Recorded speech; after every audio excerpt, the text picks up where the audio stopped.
새벽기도 한 지도 37일 정도 되었고요. 이제 하여튼 뭐 새벽기도 늘 하시는 분은 늘 해오시고 계셨는데, 그래도 어떤 기간을 정해놓고 우리가 신년이라고 하는 때를 우리에게 주셨는데, 우리가 그 신년을 주신 하나님 앞에 드릴 수 있는 게 뭘까라고 생각을 하다가, 뭐 신년이나 뭐 그런 때 되면 좀 이렇게 외형적으로 좀 막 드러나는, 또 약간 화려하기도 하고 모양도 나고 뭐 그런 행사들 많이 하잖아요. 근데 그것도 필요하죠. 할 수만 있으면 좋죠. 근데 우리 교회의 여러 가지 형편이나 하여튼 정황이나 뭐 그런 데서 우리가 드릴 수 있는 가장 귀한 것, 새벽을 드리자. 그래서 시작한 그런 일입니다. 새벽 기도를 열심히 해서 무엇을 이루자, 무엇이 되게 하자, 그런 수단이나 과정적인 그런 의미가 아니었고요. 이 시간 자체가 목적이 되는, 이 시간이 가장 귀한 것이 되는 그런 의미로, 그래서 저 책에 이제 다 이름들이 기록되어 있거든요. 저걸 어떻게 좀 표현해 볼 예정입니다. 아주 오랫동안 남을 기록으로. 그래서 오늘 또 내일이 이제 금요일, 토요일까지 우리가 그렇게 했는데, 그 기간까지 잘 감당을 했으면, 근데 감당했으면 하는 것도 있지만 감당케 해주시는 게 있잖아요. 약간 믿으려고 하는 것도 있지만 믿게 해주시는 그 은혜가 서로 연결되어야 되는 것처럼, 되게 하시는 은혜가 있어야 되죠. 되게 하시는 은혜가 있어야 되죠. 그리고 이제 우리의 때가 여기까지 이제 이르는 거예요. 성경에서 지혜에 대해서 두 가지를 말씀을 하셨는데, 하나는 이제 듣는 마음, 들을 줄 아는 마음을 지혜라고 그렇게 말씀하셨어요. 솔로몬에게 주신 말씀이 들을 수 있는 마음, 솔로몬이 뭐 표현하기를 지혜의 왕이라 그랬잖아요. 근데 그 지혜가 뭐냐면 들을 수 있는 마음이 지혜다 이렇게 말씀하셨고, 시편을 통해서는 지혜가 뭐냐면 때를 아는 것이 지혜라 그랬어요. 때를 이게 자꾸 많이 들으면 사람이 지혜로워진다는 의미가 있어요. 말이 내가 많이 하는 것보다 많이 듣는 것이 지혜로운 자가 될 수 있는 길이다. 그 말씀이죠. 또 하나는 때를 알면 지혜로워진다는 거예요. 그러니까 때를 알면 거기에 맞는 행동을 할 수 있다는 거잖아요. 그게 지혜라는 거죠. 그러니까 아침에는 아침에 맞는 행동이 있잖아요. 점심 또 저녁 굳이 때를 세부는 그 때를 알면 거기에 맞게 행동을 한다는 거죠. 그래서 그 이슬람 사람들이 하루에 5번 기도를 하잖아요. 신실과 검은실이 구분되는 때, 그때가 처음에 기도하는 때거든요. 그러니까 동이 터올 때죠. 신실과 검은실이 구분이 되는 그때가 첫 번째 기도 시간이고요. 그 다음에 이제 아침, 점심, 저녁 먹는 때, 그리고 저녁에 잠잘 때, 그 5번을 하루에 기도를 하는 거예요. 그러니까 하루에 5번 때를 아는 거예요. 지금이 뭐 할 때다. 그럼 얼마나 사람이 지혜로워지겠습니까? 자기 때를 아는 사람이 지혜로운 거거든요. 우리가 내 인생에 남은 기간이 얼마쯤 된다면 지혜롭게 살 수가 있습니다.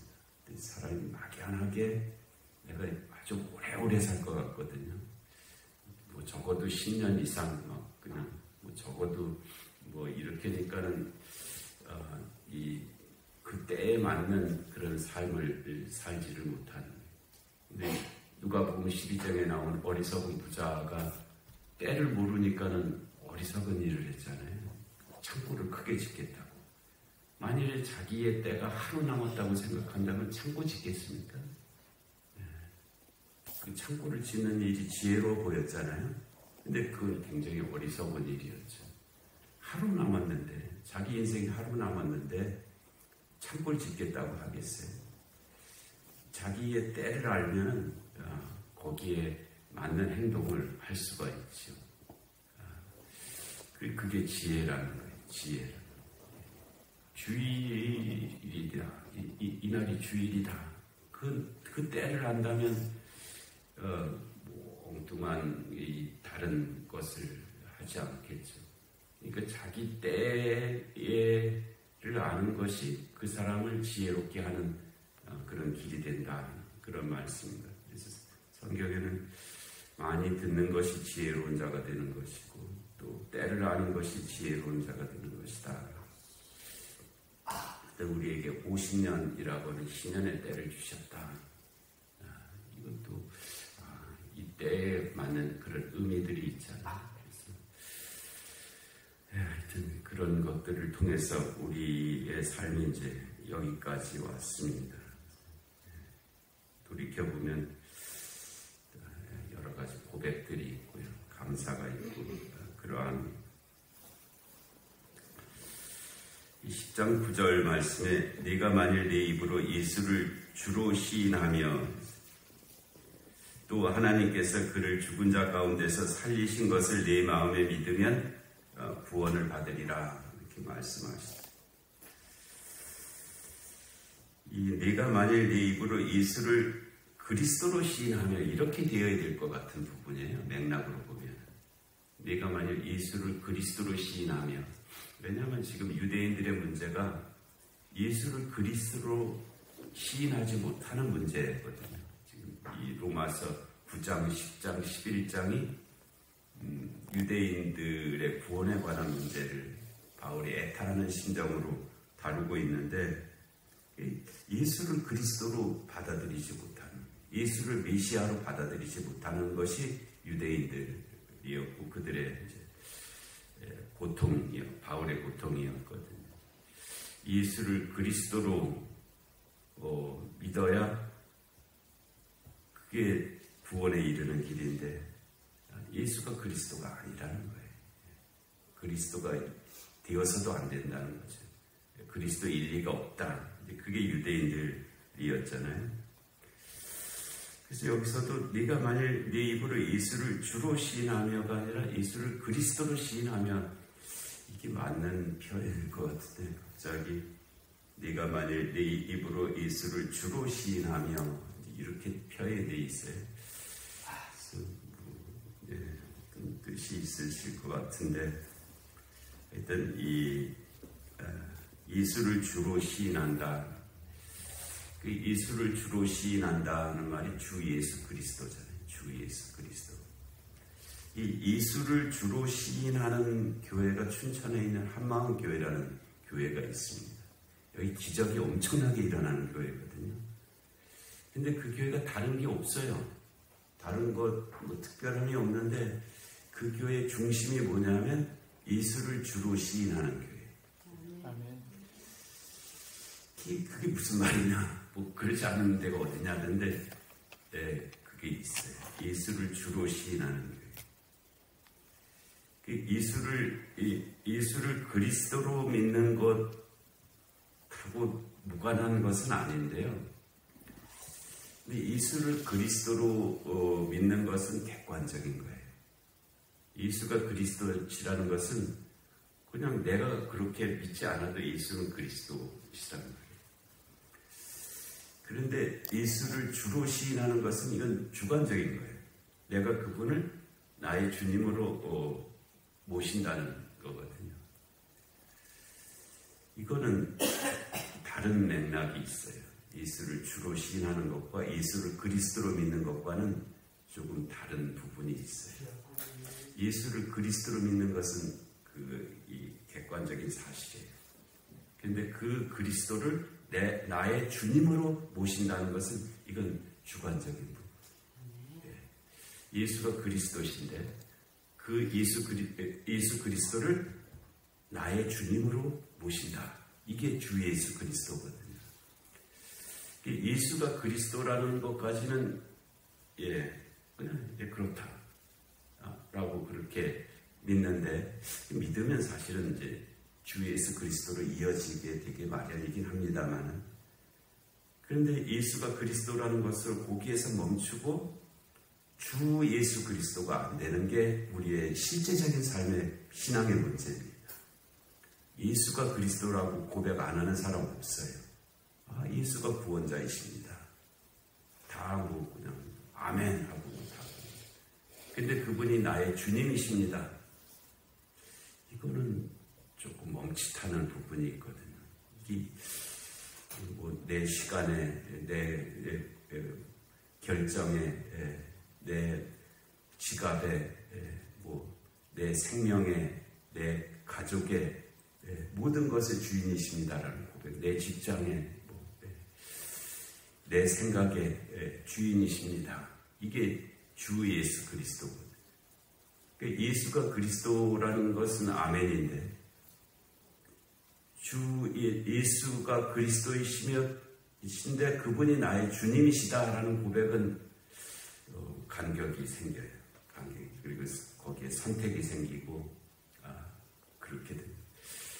근데 이 한마음교회는 하여튼 그게 뭐 완벽하게 되는 사람이 있겠습니까? 거기라고. 그래도 그렇게 믿자. 그렇게 믿자.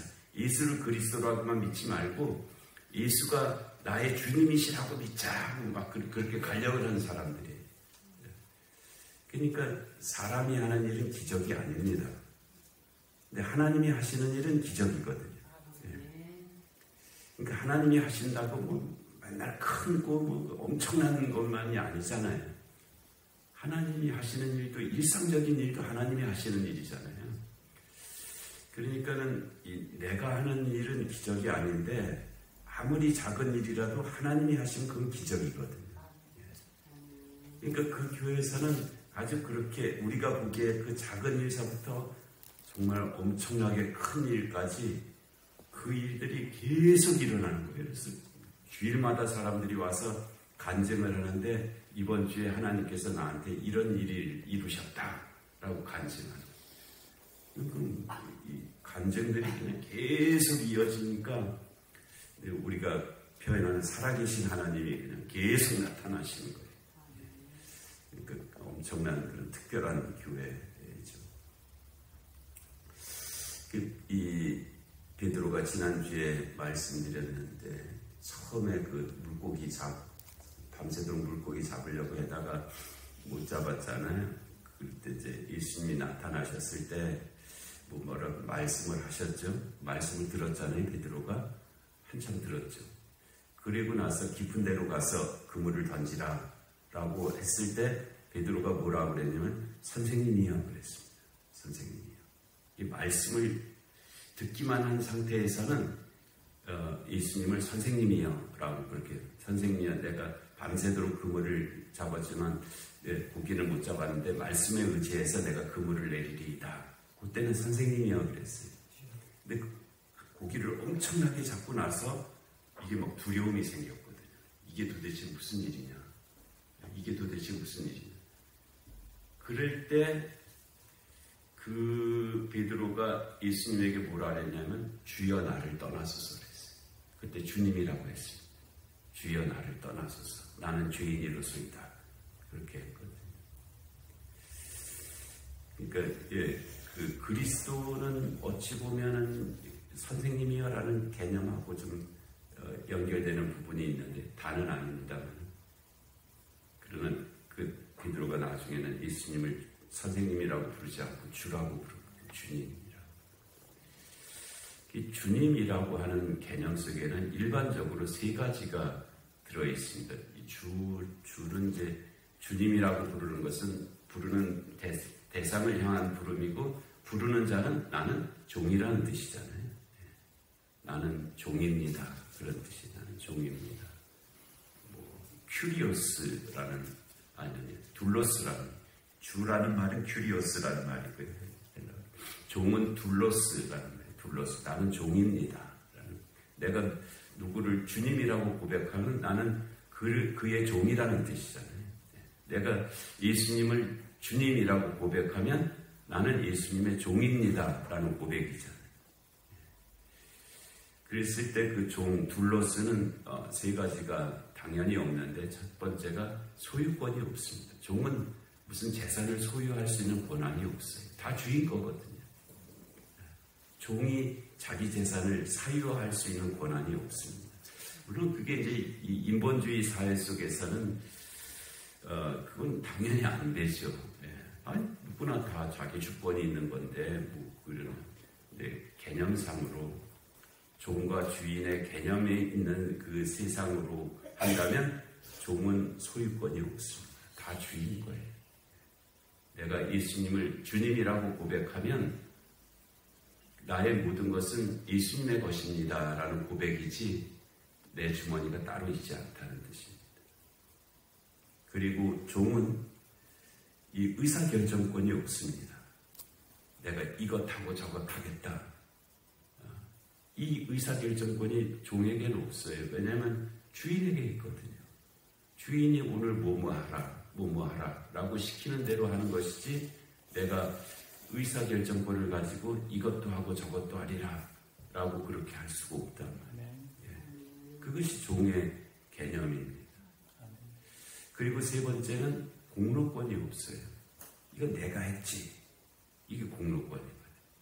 이거 내가 했지. 그런데 종은 억울하긴 억울한데요. 아무리 일을 많이 해도 자기 공로가 아니에요. 마땅히 해야 될 일을 한 것뿐입니다 라고 그렇게 고백하잖아요. 오늘날의 세상 속에서는 통용되는 개념은 아니지만 그게 종의 개념이죠. 이 세상에서는 그 주인과 종이 좋은 관계가 아니잖아요. 좋은 관계가 아니고 거기서 파생되는 것들이 악한, 선하지 않은 것들이 파생이 되잖아요. 우리 노예제도 같은 거 보면 거기서 선한 것이 나오지 않잖아요. 그런데 예수님과 우리와의 관계 속에서 이 종과 주인의 관계가 되면 기적이 일어납니다. 기적이 일어납니다. 그 춘천에 있는 한마음교회 그 교회처럼 거기에서 예수님이 주인이 되시고 그 교인들이 종이 되니까 기적이 일어납니다. 엄청난 역사들이 거기서 일어납니다. 네가 만일 내 입으로 예수를 주로 시인하며 라는 것 가운데 어떤 부분은 이제 그와 같은 의미가 있을 터인데요. 오늘 여기까지 말씀드려야 되겠는데, 그와 같은 큰 은혜가 우리의 삶 가운데도 함께 하실 줄로 믿습니다. 은혜로우신 하나님 아버지, 오늘 귀한 새벽 저에게 허락하시고 하나님 주의 말씀을 듣게 하시니 하나님 감사합니다. 저희들도 예수를 그리스도라 또는 예수를 주님이라고 고백할 수 있고 시인할 수 있는 하나님 그런 귀한 믿음을 허락하여 주시옵소서.